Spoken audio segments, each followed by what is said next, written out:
Assalamualaikum warahmatullahi wabarakatuh. Perkenalkan, nama saya Yulianti Abdullah. Saya berasal dari kelas D Akuntansi dengan NIM 92141981. Jadi di sini saya akan membahas mengenai akuntansi perpajakan. Di dalam bab 1 pendahuluan ini, saya akan membahas mengenai akuntansi perpajakan, pembukuan dan pencatatan bagi wajib pajak, serta akuntansi perpajakan. Nah, di dalam akuntansi dibagi menjadi 4, yaitu definisi akuntansi, aset, kewajiban, ekuitas, siklus akuntansi, dan laporan keuangan. Nah, yang pertama akan saya bahas yaitu definisi akuntansi. Akuntansi menurut American Sectorial Association, akuntansi adalah proses mengidentifikasi, mengukur, dan melaporkan informasi ekonomi untuk memungkinkan adanya penilaian dan keputusan yang jelas dan tegas bagi pihak pemakai informasi. Ini berarti akuntansi merupakan proses yang terdiri dari identifikasi, pengukuran, dan pelaporan informasi ekonomi yang diharapkan berguna dalam penilaian dan pengambilan keputusan mengenai perusahaan yang bersangkutan. Kemudian, menurut American Institute of Certified Public Accountants, akuntansi adalah proses pencatatan, penggolongan, dan peringkasan transaksi kejadian yang tepat dalam bentuk satuan uang dan penafsiran hasil proses tersebut. Sedangkan definisi akuntansi dalam arti luas adalah proses identifikasi, pengukuran, dan komunikasi dari informasi-informasi ekonomi untuk menghasilkan pertimbangan dan keputusan-keputusan dari pemakai informasi tersebut. Nah, dilihat dari segi prosedur, akuntansi adalah suatu teknik atau seni untuk mencatat, menggolongkan, dan menyimpulkan transaksi-transaksi atau kejadian-kejadian yang mempunyai sifat keuangan dalam nilai mata uang serta menganalisis hasil dari teknik tersebut. Berikut adalah aset, kewajiban, dan ekuitas. Untuk aset, yaitu sumber daya yang dikuasai oleh perusahaan sebagai akibat dari peristiwa masa lalu dan mempunyai manfaat ekonomi masa depan yang diharapkan akan diperoleh perusahaan. Sedangkan kewajiban yaitu obligasi masa kini yang timbul dari peristiwa masa lalu, penyelesaiannya dapat mengakibatkan arus keluar dari sumber daya perusahaan yang mengandung manfaat ekonomi. Kemudian ekuitas yaitu hak residual atas aset perusahaan setelah dikurangi semua kewajiban.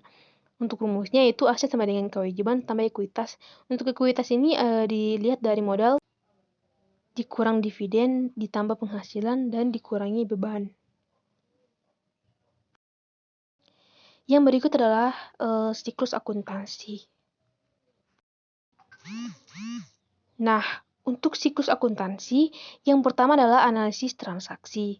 Yang kedua dibuat jurnal, kemudian yang ketiga memposting transaksi, kemudian neraca saldo sebelum penyesuaian, kemudian jurnal penyesuaian, kemudian neraca saldo setelah penyesuaian, kemudian menyiapkan laporan dan jurnal penutup. Setelah itu neraca saldo setelah penutupan, kemudian jurnal pembalik. Yang berikut adalah laporan keuangan. Laporan keuangan terbagi menjadi laporan laba rugi, laporan perubahan ekuitas neraca, laporan arus kas, dan catatan atas laporan keuangan. Laporan laba rugi adalah laporan yang menyajikan penghasilan dan beban entitas untuk suatu periode yang merupakan kinerja keuangannya.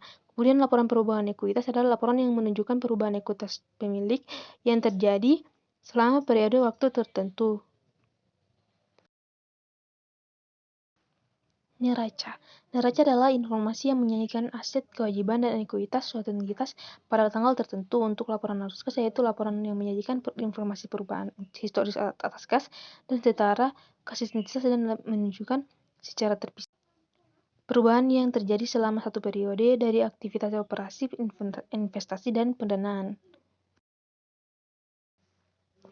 Kemudian untuk catatan atas laporan keuangan, yaitu berisi informasi sebagai tambahan informasi yang disajikan dalam laporan keuangan, memberikan penjelasan naratif atau rincian jumlah yang disajikan dalam laporan keuangan, dan informasi pos-pos yang tidak memenuhi kriteria pengakuan dalam laporan keuangan. Penyajian laporan keuangan yaitu wajar, kelangsungan usaha, frekuensi pelaporan, konsistensi, komparatif, materialitas, lengkap, dan identifikasi. Di dalam perpajakan terdapat definisi pajak dan jenis pajak yang akan saya bahas. Nah, definisi pajak. Menurut Profesor Dr. Rahmat Sumitro SH, pajak adalah iuran rakyat kepada kas negara berdasarkan undang-undang dengan tidak mendapat jasa timbal yang langsung dapat ditunjukkan dan digunakan untuk membayar pengeluaran umum. Sedangkan menurut Profesor Dr. PJ Andriani, pajak adalah iuran kepada negara yang terutang oleh yang wajib membayarnya menurut peraturan dengan tidak mendapat prestasi kembali yang langsung dapat ditunjukkan, dan gunanya adalah untuk membiayai pengeluaran umum berhubungan dengan tugas negara untuk menyelenggarakan pemerintahan. Kemudian menurut MRDRN Gelfelderman, pajak adalah prestasi yang dilaksanakan oleh dan terutang kepada pengusaha tanpa adanya kontra prestasi dan semata digunakan untuk menutup pengeluaran umum. Nah, jadi kesimpulan dari semua itu, yaitu kesimpulannya pajak adalah dipungut berdasarkan undang-undang, kemudian tidak menunjukkan adanya kontra prestasi, kemudian dipungut dengan negara baik pemerintah pusat atau daerah, kemudian diperuntukkan pengeluaran pemerintah, dan mempunyai tujuan lain. Yang berikut adalah jenis pajak. Jadi menurut sifatnya, pajak terbagi menjadi dua, yaitu pajak langsung dan pajak tidak langsung. Sedangkan menurut sasaran atau objek, pajak terbagi menjadi dua, yaitu pajak subjektif dan pajak objektif. Sedangkan menurut pemungutannya, pajak terbagi menjadi dua juga, yaitu pajak pusat dan pajak daerah. Menurut sifatnya, pajak terbagi menjadi dua, yaitu pajak langsung dan pajak tidak langsung. Pajak langsung adalah pajak yang pembebasannya tidak dapat dilimpahkan oleh pihak lain atau menjadi beban langsung wajib pajak yang bersangkutan. Contohnya pajak penghasilan. Kemudian untuk pajak tidak langsung, yaitu pajak yang pembebasannya dapat dilimpahkan kepada orang lain. Contohnya pajak pertambahan nilai dan pajak penjualan barang mewah. Kemudian untuk menurut sasaran atau objeknya, pajak terbagi menjadi dua, yaitu pajak subjektif dan pajak objektif. Pajak subjektif adalah pajak yang berdasarkan pada subjeknya yang dilanjutkan dengan mencari syarat objektivitasnya. Dalam arti memperhatikan keadaan diri wajib pajak, contohnya pajak penghasilan. Sedangkan pajak objektif adalah pajak yang berdasarkan pada objek tanpa memperhatikan keadaan diri wajib pajak, contohnya pajak pertambahan nilai, pajak penjualan barang mewah, dan pajak bumi bangunan serta bea materai.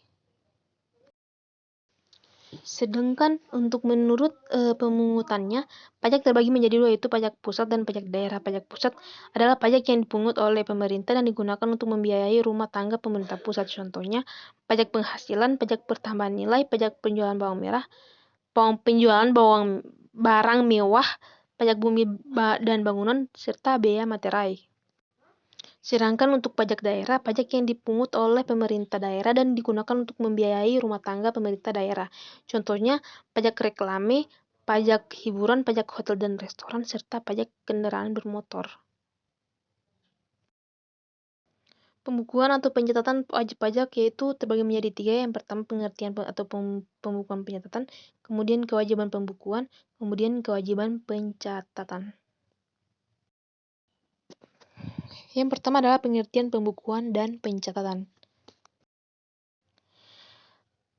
Pembukuan menurut UU KUP nomor 16 tahun 2009 pasal 1 angka 29, yaitu pembukuan merupakan proses pencatatan yang dilakukan secara teratur untuk mengumpulkan data dan informasi keuangan yang meliputi harta, kewajiban, modal, penghasilan, dan biaya serta jumlah harga perolehan dan penyerahan barang atau jasa yang ditutup dengan menyusun laporan keuangan berupa neraca dan laporan laba rugi untuk periode tahun pajak tersebut.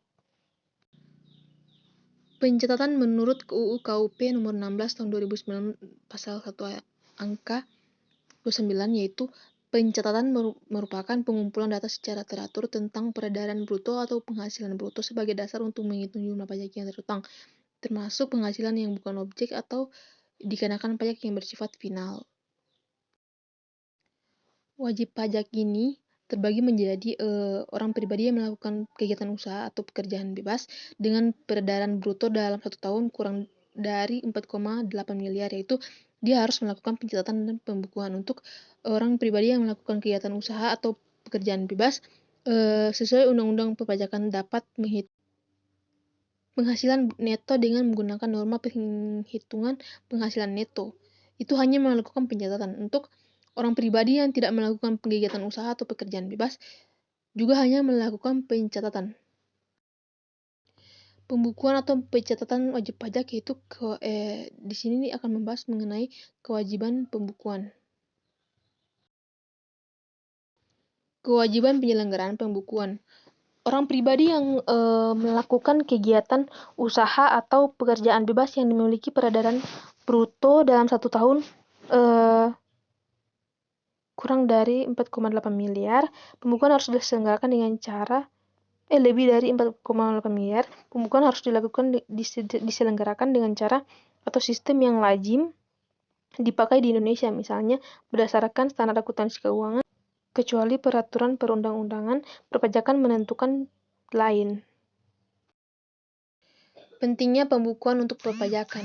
Informasi pembukuan diperlukan untuk menghitung pajak terhutang dan verifikasi serta pemeriksaan dan investigasi terhadap kebenaran perhitungan jumlah utang pajak tersebut. Mempermudah wajib pajak mengisi SPT. Mempermudah perhitungan penghasilan kena pajak, penyajian informasi tentang posisi finansial dan hasil usaha untuk bahan analisis atau pengambilan keputusan ekonomi perusahaan. Nah, syarat untuk menyelenggarakan pembukuan. Yang pertama adalah haruslah diselenggarakan dengan memperhatikan itikat baik dan mencerminkan keadaan kegiatan usaha yang sebenarnya. Yang kedua, haruslah diselenggarakan di Indonesia dengan menggunakan huruf Latin, angka Arab, satuan mata uang rupiah, dan disusun dalam bahasa Indonesia, bahasa asing yang diizinkan oleh Menteri Keuangan. Kemudian diselenggarakan dengan prinsip taat asas dan setsel akrual dan setsel kas. Perubahan terhadap metode pembukuan atau 1 tahun buku harus mendapat persetujuan Direktorat Jenderal Pajak. Pembukuan yang diselenggarakan sekurang-kurangnya terdiri atas catatan mengenai harta, kewajiban, modal, penghasilan dan biaya, serta penjualan dan pembelian, serta dapat dihitung besarnya pajak yang terutang. Kemudian buku catatan dan dokumen yang menjadi dasar pembukuan dan dokumen lain termasuk hasil pengolahan data dari pembukuan yang dikelola secara elektronik atau secara program aplikasi online wajib disimpan selama 10 tahun di Indonesia. Perbedaan tahun buku dengan tahun takwin atau kalender. Tahun kalender sama dengan 1 Januari sampai dengan 31 Desember, sedangkan tahun buku sama dengan periode pembukuan dalam satu siklus akuntansi. Contohnya, apabila wajib pajak menggunakan tahun buku yang tidak sama dengan tahun kalender, penyebutan tahun pajak yang bersangkutan menggunakan tahun yang di dalamnya termaksud 6 bulan pertama atau lebih. Contohnya, tahun buku 1 Juli 2018 sampai dengan 30 Juni 2019 sampai dengan tahun pajak 2018. Untuk tahun buku 1 Oktober 2018 sampai dengan 30 September 2019 sampai dengan tahun pajak 2019. Berikut adalah kewajiban pencatatan. Kewajiban penyelenggaraan pencatatan yaitu orang pribadi yang melakukan kegiatan usaha atau pekerjaan bebas yang memiliki peredaran bruto dalam 1 tahun kurang dari 4,8 miliar. Wajib pajak orang pribadi yang tidak melakukan kegiatan usaha atau pekerjaan biasa. Nah, yang berikut adalah syarat menyelenggarakan pencatatan. Yang pertama adalah harus diselenggarakan secara teratur dan mencerminkan keadaan yang sebenarnya dengan menggunakan huruf Latin, angka Arab, satuan mata uang, dan disusun dalam bahasa Indonesia. Kemudian, dalam 1 tahun harus diselenggarakan secara kronologis.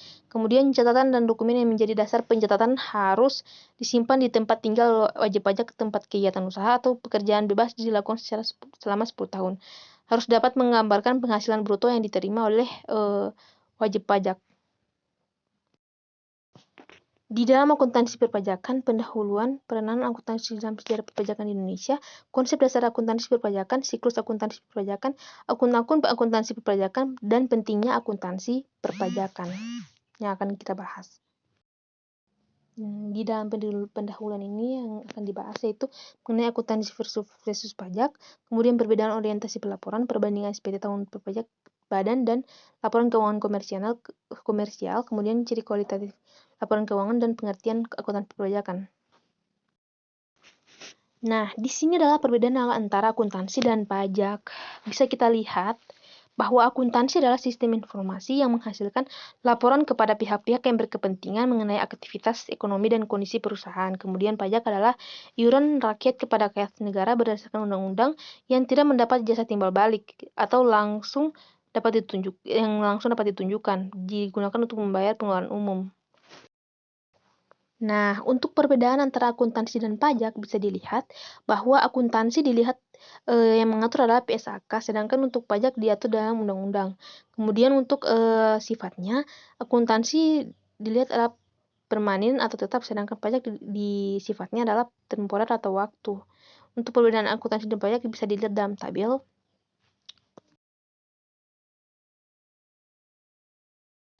Perbedaan orientasi pelaporan. Laporan keuangan akuntansi disusun untuk kepentingan pemakaian laporan berhubungan dengan kinerja perusahaan. Sedangkan pajak berkepentingan dengan satu atau beberapa unsur dalam laporan keuangan yang dilampirkan dalam surat pemberitahuan pajak terutang SPT. Meliputi yang pertama laba tahun berjalan, kemudian yang kedua distribusi laba, kemudian peredaran usaha, dan pengeluaran untuk karyawan dan pembelian jasa lain. Nah, untuk perbandingan SPT tahunan PPh, Badan dan Laporan Keuangan Komersial. Berikut adalah aspek-aspek yang bisa dilihat. Yang pertama adalah pengguna, yang kedua sifat informasi, yang ketiga pedoman penyusunan. Bisa dilihat SPT tahunan PPh Badan dan laporan keuangannya. Kemudian untuk mata pelaporan, mata uang laporan, dasar pencatatan transaksi, kemudian batas waktu penyampaian.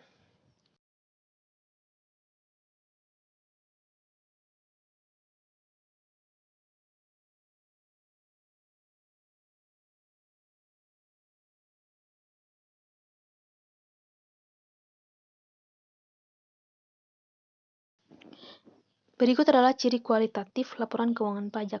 Yang pertama dapat dipahami oleh petugas atau pemeriksa pajak. Kemudian yang kedua sensitivitas informasi bukan materialitas. Kemudian laporan keuangannya fiskal disajikan secara jujur dengan etika baik. Kemudian dapat dibandingkan dengan periode sebelumnya, terutama untuk kompensasi kerugian utang piutang antar periode. Pengertian akuntansi perpajakan. Akuntansi merupakan sistem informasi yang menyediakan laporan bagi para pihak pengambilan keputusan. Akuntansi meliputi prinsip-prinsip akuntansi yang berlaku secara umum, yaitu standar akuntansi keuangan atau SAK. Proses akuntansi dimulai adanya transaksi. Dengan adanya titik ketersinggungan akuntansi dengan pajak, yaitu transaksi, maka perusahaan cenderung menerapkan akuntansi yang sudah sesuai dengan peraturan pajak atau disebut dengan istilah akuntansi perpajakan. Kemudian ada ini pengertian mengenai akuntansi dilihat dari Niswower dan Fes, Accounting Principle 2007, ini kalian bisa lihat.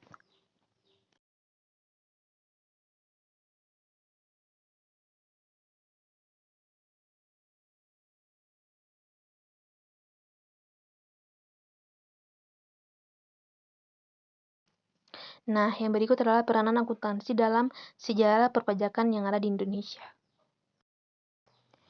Nah, di dalam masa penjajahan Belanda, pajak berfungsi sebagai pemasukan bagi keuangan penjajahan. Jumlah pajak yang terutang ditentukan dan sangat besar. Kemudian masa setelah merdeka 1979, sistem pemungutan pajak dikenal dengan MPS, yaitu menghitung pajak sendiri, dan MPOL, menghitung pajak orang lain. Kemudian untuk masa tahun 1979 sampai dengan 1983, periode ini dikenal dengan Paket 27 Maret 1979 dan KMK 108 garing KMK garing 1979. Kemudian masa tahun 1983 sampai dengan sekarang itu dipakai dengan Undang-Undang Nomor 6 tahun 2000, Undang-Undang Nomor 6, Nomor 7 dan Nomor 8 tahun 1983. Yang berikut konsep dasar akuntansi perpajakan. Berikut adalah konsep dasar akuntansi perpajakan, yaitu pengukuran dalam mata uang, kesatuan akuntansi, konsep kesinambungan, konsep nilai historis, periode akuntansi, konsep taat asas, konsep materialitas, konsep konservatisme, konsep realisasi, konsep mempertemukan biaya dan penghasilan. dalam pengukuran dalam mata uang dilihat dalam pasal 28 ayat 4 Undang-Undang KUP nomor 16 tahun 2009 bisa dilihat isinya. Kemudian untuk kesatuan akuntansi pasal 29 ayat 1 huruf B UU PPH nomor 36 tahun 2008 bisa juga dilihat isinya dalam layar. Nah, untuk konsep kesinambungan diatur dalam pasal 25 ayat 1 Undang-Undang PPH nomor 36 tahun 2008.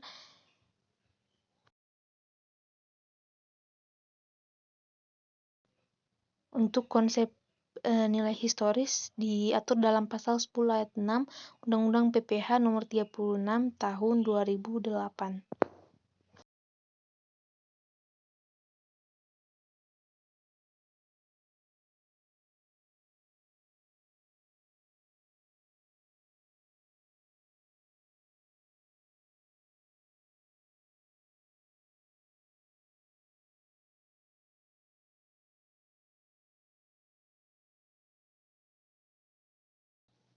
Kemudian untuk periode akuntansi diatur dalam pasal 28 ayat 6 UU KUP nomor 16 tahun 2009.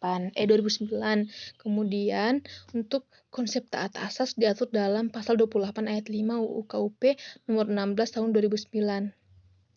Nah, untuk konsep materialitas diatur dalam pasal 29 ayat 2 UU PPH nomor 36 tahun 2008.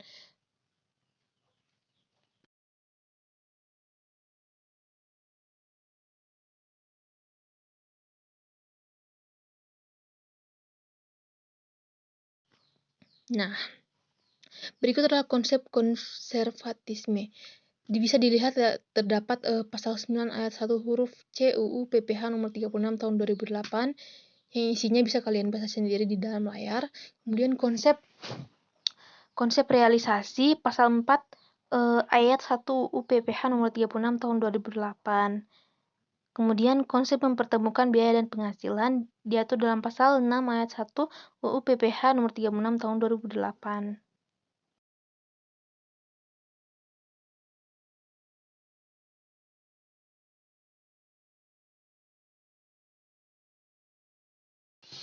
Berikut adalah siklus akuntansi perpajakan.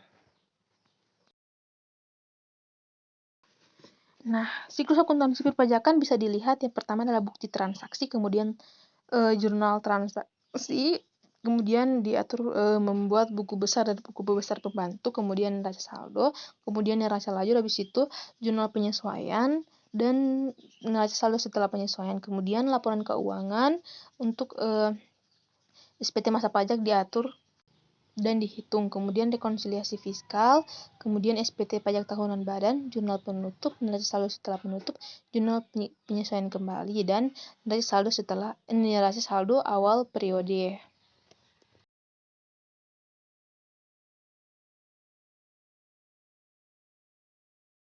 Kemudian berikut adalah akun-akun akuntansi perpajakan. Kemudian untuk neraca di sisi aset itu terdapat pajak dibayar di muka, PPh 22, PPh 23 dan seterusnya. Kemudian sisi kewajiban itu terdapat utang pajak, PPh 21 dan PPh 23 dan seterusnya. Kemudian laporan laba rugi itu di dalam sisi aset terdapat di dalam sisi beban terdapat beban pajak penghasilan. Kemudian untuk pendapatan itu terdapat pajak bumi dan bangunan, masukan yang tidak dapat dikreditkan, dan biaya materai dicatat sebagai beban operasional. Berikut adalah pentingnya akuntansi perpajakan. Akuntansi perpajakan adalah sangatlah penting karena menekankan perlunya pemahaman perpajakan yang baik oleh wajib pajak agar jangan sampai terjadi kesalahan dalam penghitungan pajaknya, karena dapat saja sewaktu-waktu dilakukan pemeriksaan oleh aparat pajak. Kemudian akuntansi perpajakan juga penting untuk wajib pajak dalam melakukan perencanaan pajak. Sekian dari saya. Apabila ada salah kata saya mohon maaf. Apabila kurang dapat dimengerti saya mohon maaf. Wabillahi taufiq wal hidayah. Wassalamualaikum warahmatullahi wabarakatuh.